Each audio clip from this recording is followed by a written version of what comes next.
wabarakatuh. Pemirsa Khilafah Channel yang insya Allah dirahmati Allah Subhanahu wa Ta'ala. Dalam kesempatan ini saya akan membawakan satu topik yang hangat dibicarakan di negeri ini, bukan hanya saja di negeri ini tapi di seluruh dunia, yaitu tentang One Belt One Road dari Cina. Di mana One Belt One Road dari Cina ini adalah merupakan suatu ambisi Cina untuk mengembangkan ekonominya di seluruh dunia. Di mana One Belt One Road dari Cina ini mulai dari daratan utara Cina sampai ke timur Asia dan sampai ke Soviet dan sampai ke Eropa. Ini adalah merupakan jalur darat di mana akan dibangun infrastruktur jalan, baik jalan raya maupun jalan kereta api, dan kemudian jalur maritim, jalur laut mulai dari Cina Selatan sampai ke Indonesia dan kemudian ke Sri Lanka dan terus sampai ke Afrika dan akhirnya sampai di Eropa. Ini adalah merupakan ambisi Cina yang akan melibatkan 65 negara di seluruh dunia, di mana Cina akan menyediakan dana untuk program obor ini, yaitu sebesar 4-8 triliun US dollar. Kalau dirupiahkan angkanya mencapai 114.000 triliun rupiah. Ini angka yang sangat besar sekali. Kenapa Cina bisa sampai memiliki atau punya ambisi untuk menyediakan dana obor ini? Karena Cina memang suatu negara yang memiliki pertumbuhan ekonomi yang lumayan dahsyat selama beberapa tahun ini, dan kemudian maka akhirnya dia sampai memiliki cadangan devisa sebesar 3 triliun US dollar atau sekitar 45.000 triliun rupiah.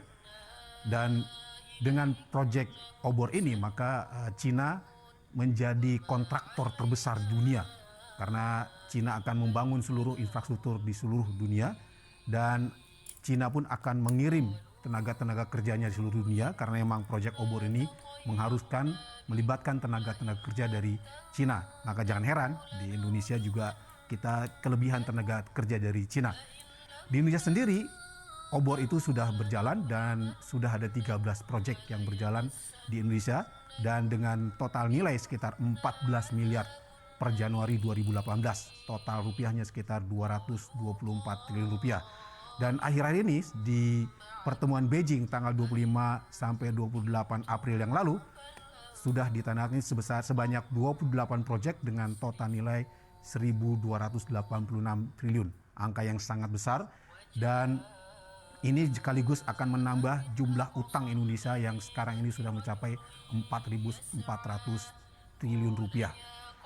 Dan oleh karena itu apa yang sedang diupayakan Cina ini bukan hanya sekedar kerjasama ekonomi, tapi sekarang sudah disebut dengan istilah state capitalism, di mana Cina menjalankan usaha bisnisnya yang dipimpin oleh pemerintah Cina, dan ini akan disebarkan melalui program obor ini.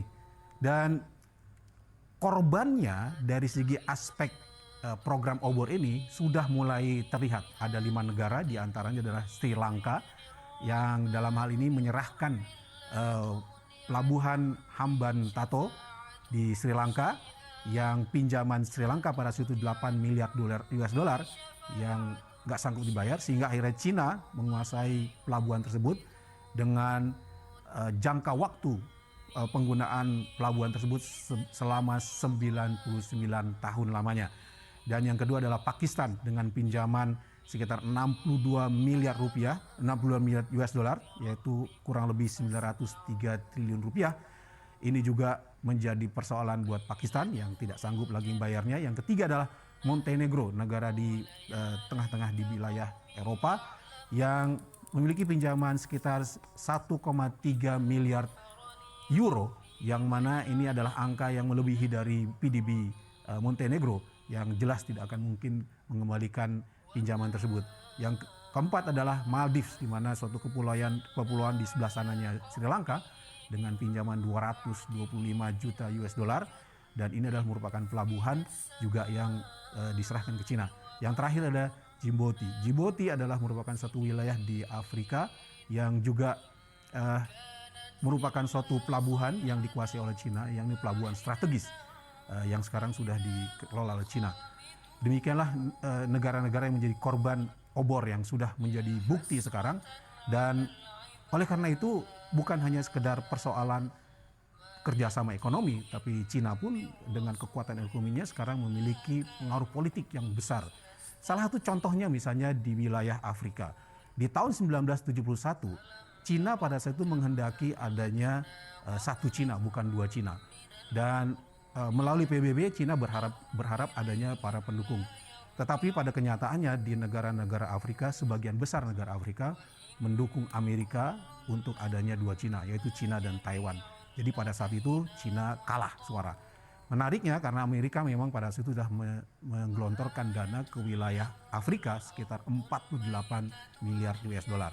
Nah kemudian sekarang ini bagaimana kemudian Afrika menjadi Cinanya Cina? Karena Cina telah menggelontorkan dana sekitar 128 miliar US dollar yang itu kemudian pada saat di pertemuan 2007 di PBB, Cina pada saat itu mendukung Korea Utara dalam kasus HAM dan pada saat itu Cina akhirnya mendapatkan dukungan dari negara-negara Afrika sebanyak 43 negara mendukung Cina dan sisanya 11 negara mendukung Amerika. Inilah bukti di mana Cina sekarang memiliki pengaruh politik dari kekuatan ekonomi Cina yang sudah terbukti di mana kekuatan ekonomi juga akhirnya bisa memiliki kekuatan pengaruh politik. Dan ambisi Cina ini sebenarnya memiliki program yang jangka panjang, diantaranya adalah tahun 2025 nanti Cina akan memiliki satu target menjadi yang disebut dengan Made in China, di mana semua produk-produk baik itu mobil, motor, dan komputer menjadi produk Cina. Dan 2035 Cina menjadi negara yang memiliki inovasi yang besar terkait dengan teknologi. Dan target yang berikutnya adalah tahun 2049, di mana Cina juga ingin menjadi negara yang terbesar di dunia dalam hal militer salah satunya, di mana Cina akan berharap bisa mengalahkan Amerika. Demikianlah ambisi Cina dari tahun 2025 sampai 2049. Lalu bagaimana kita mensikapinya? Maka tentu saja kita melihatnya bagaimana juga obor ini adalah merupakan kapitalisme ala Cina, kapitalisme rasa Cina yang dijadikan oleh Cina sebagai alat untuk menguasai ekonomi, yaitu penjajahan ekonomi. Yang kedua, obor ini tentu saja mengandung riba karena memang ini adalah pinjaman yang harus dikembalikan plus bunganya. Di samping itu juga merupakan suatu mudorot di mana Cina menggunakan obor ini sebagai alat bantu mereka untuk menguasai suatu negara.